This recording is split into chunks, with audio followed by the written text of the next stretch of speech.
أعوذ بالله من الشيطان الرجيم. بسم الله الرحمن الرحيم. الرحمن علم القرآن خلق الإنسان علمه البيان الشمس والقمر بحسبان والنجم والشجر يسجدان والسماء رفعها ووضع الميزان ألا تطغوا في الميزان وأقيموا الوزن بالقسط ولا تخسروا الميزان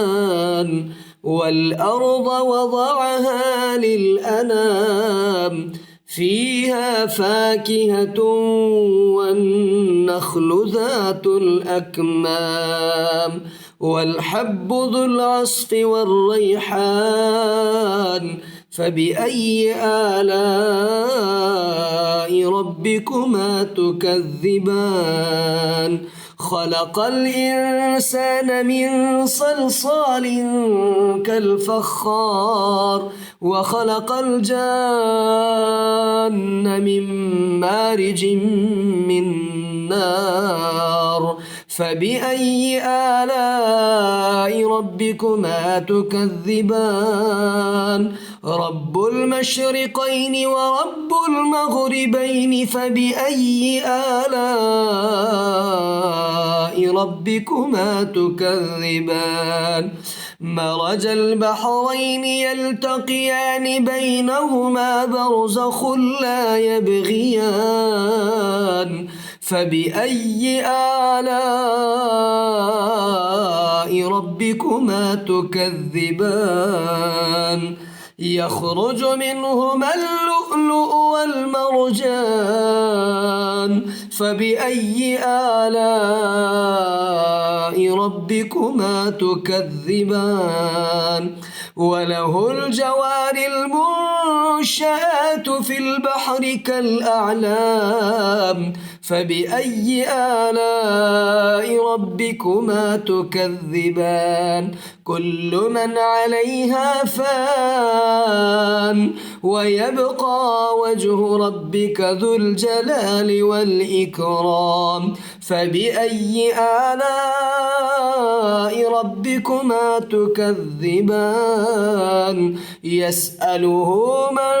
في السماوات والأرض كل يوم هو في شأن فبأي آلاء ربكما تكذبان سنفرغ لكم أيها الثقلان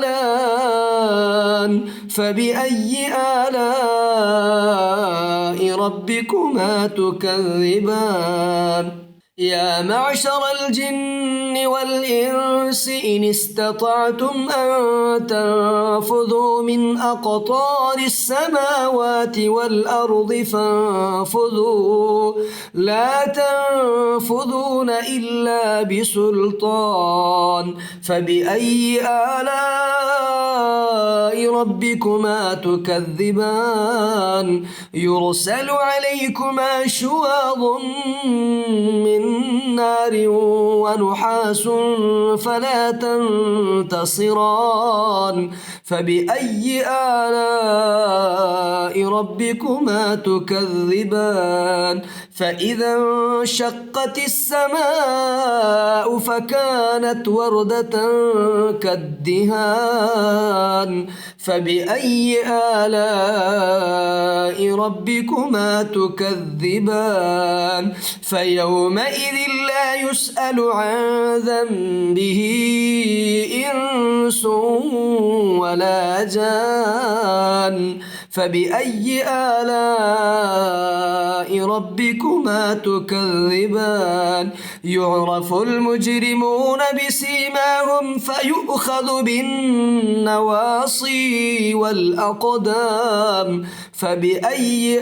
آلاء ربكما تكذبان هذه جهنم التي يكذب بها المجرمون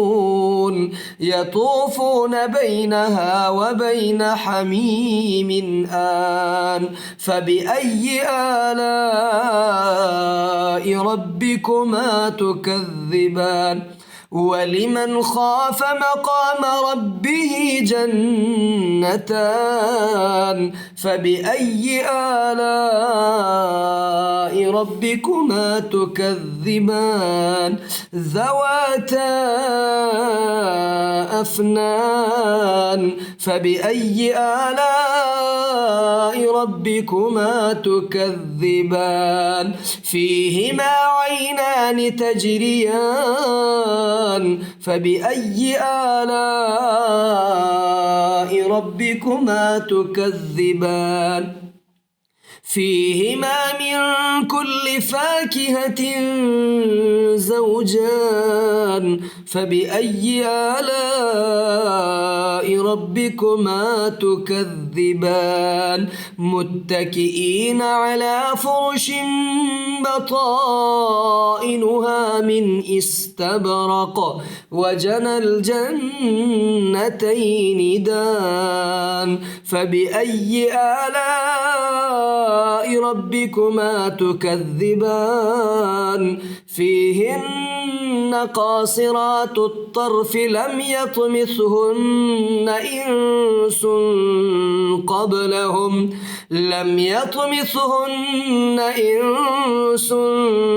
قبلهم ولا جان فبأي آلاء ربكما تكذبان كأنهن الياقوت والمرجان فبأي آلاء ربكما تكذبان هل جزاء الإحسان إلا الإحسان فبأي آلاء ربكما تكذبان ومن دونهما جنتان فبأي آلاء ربكما تكذبان مدهامتان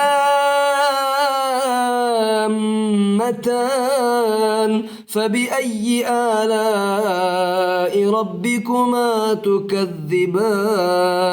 فيهما عينان نضاختان فبأي آلاء ربكما تكذبان فيهما فاكهة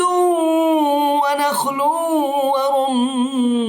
ورمان فبأي آلاء ربكما تكذبان فيهن خيرات حسان فبأي آلاء ربكما تكذبان حور مقصورات في الخيام فبأي آلاء ربكما تكذبان لم يطمثهن إنس قبلهم ولا جان فبأي آلاء ربكما تكذبان متكئين على رفرف خضر وعبقري حسان فبأي آلاء ربكما تكذبان تبارك اسم ربك ذي الجلال والإكرام.